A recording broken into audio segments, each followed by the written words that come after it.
Olá pessoal, como vai? Tudo bem? Estou aqui no terceiro capítulo do nosso conteúdo, que é sobre eletrificação ou descarbonização. Então é o nosso terceiro episódio, espero que tenham assistido os outros dois. E do último, que é basicamente um mês, tiveram várias notícias do decorrer desse período e eu vou resumir aqui para vocês, como terceiro capítulo, esse resumo que teve nesse último mês, tá bom? Então vamos lá.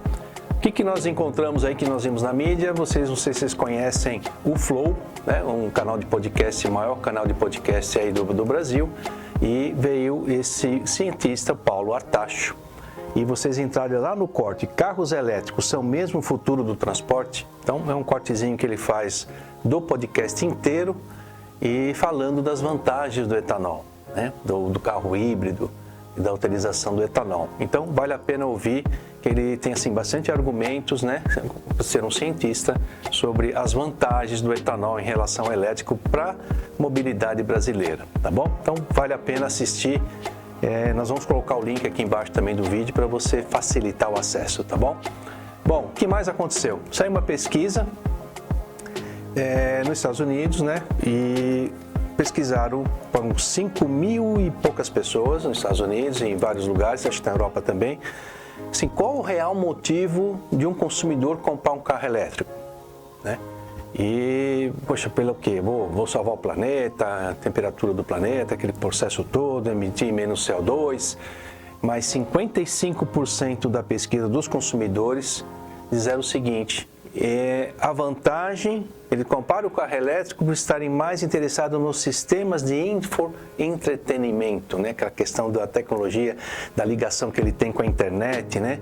Tecnologia veicular, né? Aquele processo todo, aquilo é muito atrativo. Então, pela conectividade, pela tecnologia que tem, ele vamos dizer assim, na maioria das pessoas, dos 55 mil e poucos entrevistados, é o que ele mais interessa na compra do carro elétrico. Então, essa coisa da novidade, conectividade que tem o carro, não somente o elétrico para evitar um CO2 menor, tá? Então, só a consciência das pessoas em pesquisa deu esse tipo de comportamento, tá bom? O comportamento de quem comprou o carro, tá bom? Bom, se vocês viram, também a gente vai colocar o link aqui embaixo do material do Jornal da Band. E aí o título da matéria é: carro elétrico europeu é mais poluente que o Flex brasileiro. Então é incrível quando a gente vê essa reportagem, o que a gente vem falando, né, nesse terceiro capítulo que nós estamos aqui, e aí mostrando como o Flex brasileiro, já o Flex, né, que a gente fala, né, se botar só etanol hoje no tanque, não colocar gasolina por ser Flex, nós temos hoje, né, nós vimos mais de 30 milhões de carros Flex, mas a gente já vai ajudar bastante ao meio ambiente, porque o CO do etanol fecha-se o carbono, né, junto com a planta. Então, muito interessante essa matéria e das vantagens do Flex brasileiro, valorizar esse produto brasileiro tão importante para nós, tá bom? Então, a gente vai botar o link para vocês. Outra coisa interessante apareceu lá fora, nessa Wired, que é um site de notícias, de tecnologia, que está tendo estudos dos fabricantes de carro elétrico, é bem interessante.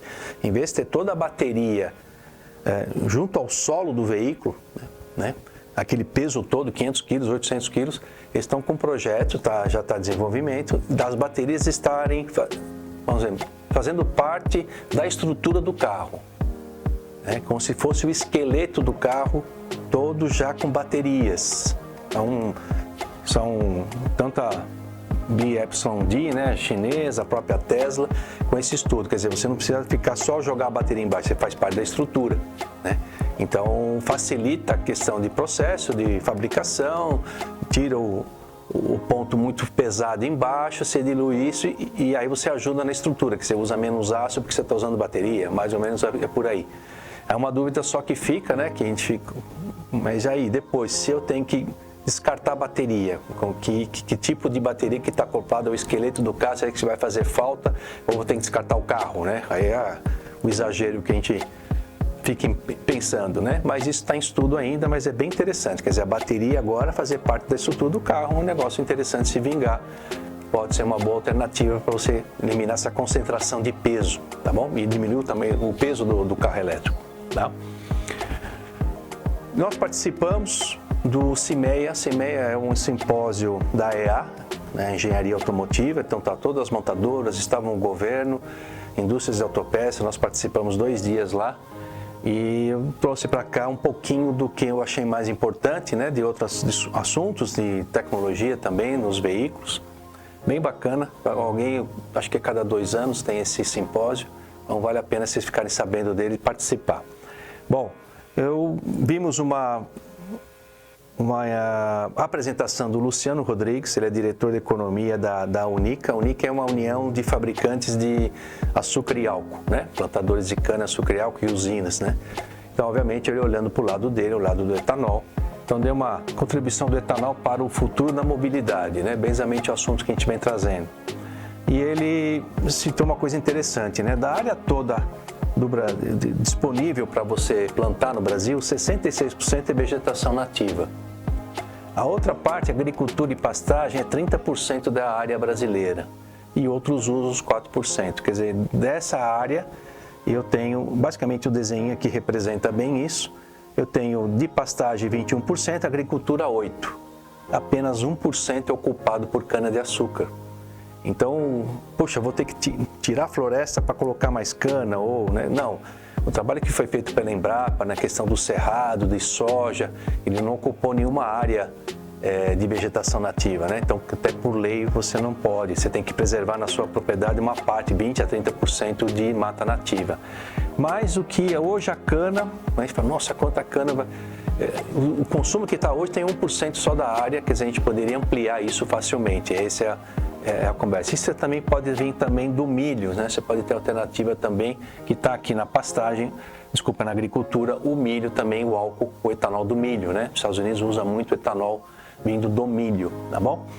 Então, isso é bem interessante esse dado. Outro que ele comentou também, preservando, né? O RenovaBio é uma política de governo para evitar desmate, né, das matas, porque se você preservar a Amazônia, você também está ajudando a diminuir o CO2, né, porque a vegetação absorve o CO2, então é, como dizem, um pulmão do mundo, né. Diz que a cana, para ela ser produtiva e realmente aproveitar bem, você tem uma faixa boa do plantio, que ela não está na Amazônia, ela está basicamente no meio aqui do país, para baixo um pouquinho aqui do Cerrado, somente o interior de São Paulo inteiro, norte do Paraná, sul de Goiás, de Minas, que aqui é uma concentração que tem uns períodos de seca, né, como a gente tem no inverno aqui. E esse período de seca é bom para você aumentar a quantidade de açúcar, e aí a fermentação vira o etanol.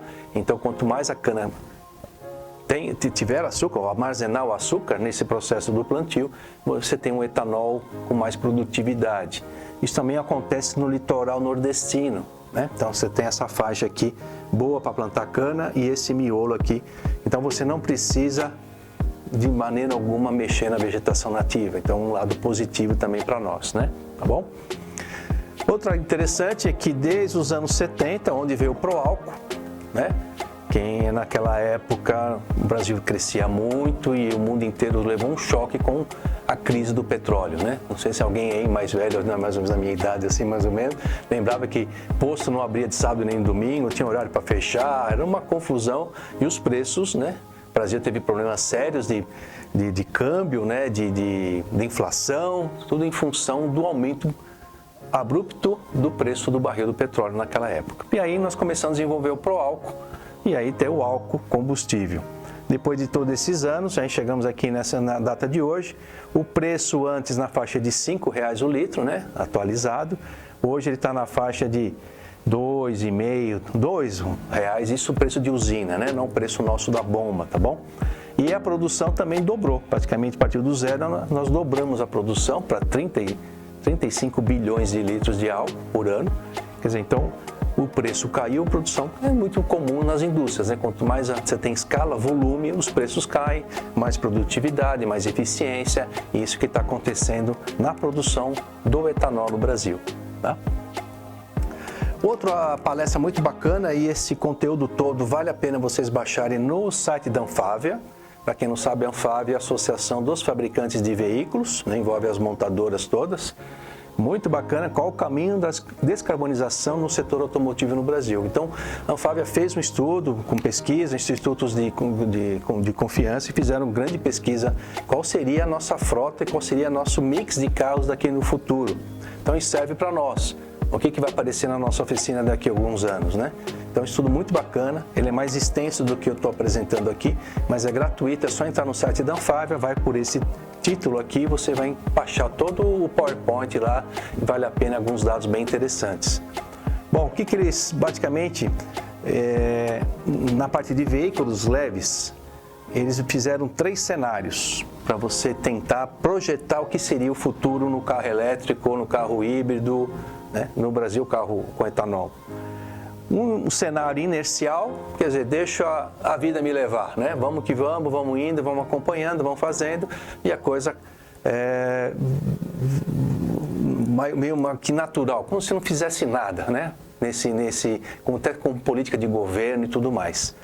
No cenário 2, uma convergência global, quer dizer, tudo que está acontecendo na Europa, eu trago para cá. Nossa base de veículos, tecnologia, montadora, matrizes, é tudo basicamente europeia, né? E tem pouca influência do carro americano aqui no Brasil. Obviamente, com a vinda dos asiáticos também mudou um pouquinho, mas basicamente é europeia. Então, eu sigo exatamente o que está acontecendo lá fora, tá? E aí adapto ao Brasil. E o terceiro cenário que eles projetaram é como se o biocombustível, seja ele etanol, biodiesel, da cana, do óleo de cozinha, né? Nós falamos, né? O óleo de cozinha aqui também fazer parte disso. Tudo que é biocombustíveis, eu colocar ele como protagonista, como política pública, e vou atrás do biocombustível. Ele ser realmente o principal da festa, tá bom? Então vamos lá. No cenário inercial, né? Nós vamos continuar ainda com motor a combustão, né? Ele vai ainda ter uma presença elevada nos próximos 15 anos, eu mantenho o motor flex, né? Principalmente em segmentos assim que tem muito volume, né? Carros leves e carros de frota e tudo mais. Alguns segmentos específicos eu vou atender com carro elétrico. Então, por exemplo, ônibus, transportes, trechos curtos, carro talvez de que tenha trechos definidos, alguma coisa, algum nicho de mercado, alguma montadora que quer só o carro elétrico, não está acontecendo, né? Então, eu tenho basicamente esse quadro. Então, eu tenho um baixo nível de eletrificação aqui, ainda continua o motor a combustão, tá bom? E aí, o que vai acontecer com o mix de venda? Né? Qual que vai vender todo ano? Depois que vem todo ano, ele vai virar frota, né? Pra gente, depois de 4, 5 anos, está na nossa mão. Então, no quadro 20, que é hoje, 91% hoje é veículo flex, tá? Aí depois, em 2030, 86% continua sendo veículo flex. E aí o quadro em 2035, nós teríamos 67% dos veículos flex. Então aumenta aqui o mix de carros ou híbridos, e basicamente aqui 18% é um carro híbrido, né? Então, e aí 5% de carro, junto com 7% aqui de carro elétrico, também tem mais um híbrido aqui, são 2 híbridos, né? O híbrido plug-in e o híbrido não plug-in. Então, basicamente ainda eu tenho motor, basicamente a frota toda vai continuar sendo flex ou híbrido com etanol, tá bom? Basicamente é esse o quadro que, se eu acompanhar o cenário do jeito que está hoje, não fazer nada, não ter nenhuma política para isso. Bom, se eu vou para a convergência global, quer dizer, o que faz? Nesse cenário, eu vou adotar o que vai acontecer na Europa, né? Então, ganha escala no Brasil a questão do veículo elétrico. Então, em 2035, a gente vai ter uma maior penetração de carro elétrico, eu vou adotar isso. Para descarbonizar, eu vou adotar o sistema de eletrificar, tá bom? Então, o Brasil por cima de níveis de eletrificação de mercados mais avançados. Questão tecnológica, é importante, as montadoras querem isso, tem muita, vamos dizer, meu carro elétrico é o melhor de todos. Tem também a questão de disputa de espaço, da venda do carro, tem todo esse apelo de tecnologia muito forte na indústria, né? Qualquer indústria. Bom, e nesses cenários, então, qual seria a venda de carros nesse futuro? Em 20, 91%, igual ao outro, né? Nós temos 91% hoje de venda de carro reflex. Depois, em 2030, cai para 76%, é um pouquinho mais baixo. Aí já tem a presença bem do híbrido aqui. E aí, depois, em 2035, cai para 37% o veículo flex. Então, a gente já sente um pouquinho aqui a venda menor de carro flex. Híbridos também continuam alto, mas aumenta muito aqui, 21% é do elétrico puro, tá? Porque eu vou adotar essa política. Então, em 2035, eu estaria vendendo basicamente 25%, somando célula de combustível, alguma coisa, eu estaria com veículo puramente elétrico, tá bom? Então, vale a pena tem mais detalhes dessa apresentação, vale a pena vocês baixarem lá, tá bom? No site da Anfávia. Bom, e no quadro onde eu coloco o combustível, antes disso, né, nesses dois cenários, inercial e convergência global, eu vou ter a mudança da frota, né? Que nós nos interessa sempre a frota, é aquela que vai passar na frente da oficina. O carro está passando, percentualmente vai passar na frente da minha oficina, exatamente o que eles estão planejando aqui. Então, eu tenho, numa situação do inercial, que eu não fiz nada, eu vou continuar com 86% da frota que vai passar na minha oficina, na nossa frota, em 2035, 86% ainda é flex. Opa, peraí, então 14% vai ter em outros veículos? Então, calma, né? Vamos conhecer tudo o que está acontecendo, todos os sistemas, mas cuidado com o investimento, porque é um percentual pequeno da frota, tá? No caso da convergência global, que eu vou seguir o que está seguindo lá, vai aumentar a parte elétrica, eu vou cair para 76% o que passa na frente da minha oficina. Por quê? Porque a frota ainda tem muito veículo, tem mais de 30 milhões de veículos flex ainda e vai continuar, né? O Brasil é fabricante de motor, todas as montadoras têm uma fábrica de motor, né? Do dia para a noite, não vai acabar isso, vai continuar sendo fabricado, né? Senão o veículo também custa tão caro. Hoje em dia a gente não tem mais carro popular, né, gente?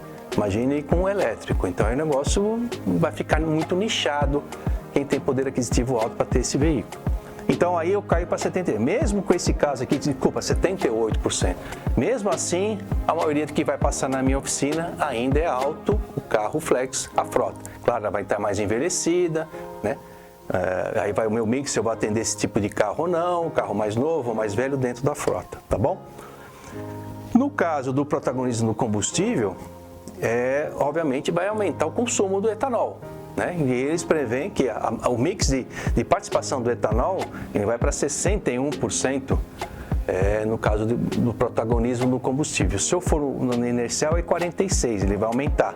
Mas no caso do protagonismo vai ter que aumentar em 15 pontos percentuais o uso do etanol. E aí, gente, eu vou ter, vamos dizer, etanol para isso, né? Eu vou chegar no posto e não ter etanol para abastecer, como é que eu fico, né? Então, essa projeção, então a gente vai precisar de mais de 18 bilhões de litros, investimento aí em 50 bilhões de reais para isso acontecer e aumentar a área plantada, né? Aquela área plantada que a gente mostrou de 1%. Então, eu preciso disso aqui para atender essa necessidade se nós adotarmos essa política de usar biocombustível. Você quer descarbonizar? Quer abaixar o CO2? Os protocolos mundiais aí, desde Kyoto e tudo mais, diz que tem que abaixar o CO2. Então, se a gente escolher o biocombustível, a gente teria que recuperar ou investir na produção do etanol ou de outros biocombustíveis, tá bom?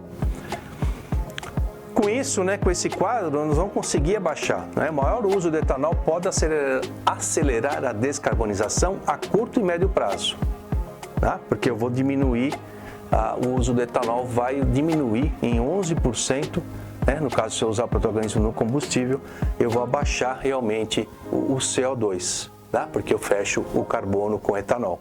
Então, nós vamos conseguir cumprir as nossas metas só utilizando etanol no carro híbrido ou no carro, né, na questão do motor flex, mesmo utilizando só etanol. Tanto que a gente já comentamos em algum podcast da gente, que o melhor seria nem ter mais o motor flex, ele volta ao motor etanol, eu faço o motor com taxa de compressão maior, ele fica mais eficiente e aí só colocar etanol no carro. Aí, né? Então, essa é uma vantagem. E também para o híbrido, eu tenho um motor etanol e um motor, no caso, elétrico híbrido, tá bom? Então, esse talvez seja, e aí eu vou conseguir cumprir essa meta. Claro que isso, gente, são cenários, né, vamos dizer, projeções em cima de pesquisa, em cima de números que a Anfávia encomendou. A empresa que fez aqui é a BCG, que fez esse tipo de pesquisa. No caso do pesado, né, nós falamos agora falamos de leve. No caso do pesado, aí realmente é mais complicado, porque mesmo em qualquer quadro, o diesel ainda vai ser difícil você ter uma frota elétrica substituindo automaticamente o diesel por questões das distâncias e tudo mais, né? Tipo de transporte. Algum veículo aqui, a Ambev está fazendo isso, né, com a Volkswagen, alguns veículos entregando em cidade de São Paulo trechos definidos, curtos, ele só faz aquele trecho, você tem o caminhão elétrico. E pessoas mais velhas aí lembram, e até hoje ainda existe aqui, o trolleybus, né, que é onde você tem alimentação elétrica pela eletrificação E aí você tem que alimentar o motor, tá? Então, na linha diesel é mais complicado. Esse mix ainda é 88%, em 2035 será ainda de carro a diesel, tá bom? Bom, isso é o que falou no final, então por isso que estava até o governo nesse simpósio, é de definir a política pública. O que vamos falar? A Europa já definiu que é eletrificação, Estados Unidos também, a China também. Por isso que essa doideira tanto de carro elétrico. E foi uma política pública definida, queremos eletrificar. Né? No nosso caso, a Índia também, eletrificação com biocombustível, ainda tem um pouquinho, mas no Brasil ainda não está definida. Isso foi uma... pegar para o governo, define, né? E o que todo mundo quer é o seguinte, governo, define o seguinte, olha, quer nos descarbonizar, vocês se viram, faça o que é melhor para o Brasil, faça o que já temos de tecnologia, né? Então, a gente fala, né, se você já tem um carro, um flex, se você colocar etanol, só etanol, você já vai estar ajudando, mesmo sendo um motor combustão interna. O problema é o seguinte, a gente fica fazendo conta, né? O etanol com a gasolina, 70%, aquela continha. Mas se você quer contribuir, só abasteça com etanol. Já é um caminho, tá? Então o Brasil precisa definir essa política e todo mundo, a conversa está indo nesse sentido. Define o seguinte, deixa macro, descarbonizar. Agora, a tecnologia que for utilizada, as montadoras, o Brasil vai definir qual é a melhor para o seu país, para as suas divisas, né? O Brasil pode... Como tem fábricas de motor, temos siderúrgica, temos tudo aqui, a gente pode ser um exportador de um motor etanol ou flex, junto com um exportador de etanol, né, para os países da África ou aqui da América do Sul. Então, nós temos muita divisa em que podemos preservar e ajudar a economia do Brasil e diminuir realmente a emissão de CO2. Tá bom? Bom, isso foi até agora que a gente encontrou, que nós vimos aí de notícia. Logo, logo você vai ter um podcast da MITE muito especial aí falando sobre isso, tá bom? E conto com vocês, se inscreva no canal, compartilhe esse vídeo, se alguém tiver dúvida sobre carro elétrico, por favor, critique se tiver alguma coisa que eu falei errado, que não está fazendo sentido, é bom para nós e a gente continua aqui divulgando tudo o que aconteceu, tá bom? Até a próxima e obrigado!